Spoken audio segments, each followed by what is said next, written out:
Кыргыздардын менталитети башка. Үй бүлө, коомчулук, мектептен көз карандыда баланын өрчүп өнүгүүсү. Менталитет башка болгондон кийин сиз бизди кечирип коюңуз, сизге айтып коеюн, Америкага же башка жака теңештирбей эле коюңуз. Бизде өзүбүздүн менталитетибиз, өзүбүздүн каныбызга сиңген кандайдыр бир тарбиялык нерселерибиз бар. Сиз бизди башка жака, биз андай болуп кетсек деле балким Кыргызстанды өнүктүрө алабыз. Сиз айтпай эле коюңуз, мен айтып бүтүп алайын. Андан кийин Отунбаева президент болгондон кийин деле Кыргызстан өнүгүп кетти. Башка эркек президенттерге караганда Отунбаева президент болгондо гана Кыргызстан Сен айтып кеттиң те, Америкада болсок биз Кыргызстанды өнүктүрө алабыз деп. Жизнь эч сахнага жанайтып жарым жылаңаш чыккандан кийин эч качан өнүктүрө албайсың. Сиз канча процент анан кийин?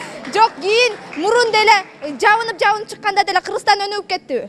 Кыргызстан мурунку аял заты башкача болгон, азыркыдай жарым жылаңач эмес болгон эмес. Азыркы балдар бизде менталитетке сиңген, үй бүлөдө эркек башталат. Демек бизде президентибиз мектепте, балким мамлекетти деле эркек баштаса, биз буга каршы эмеспиз.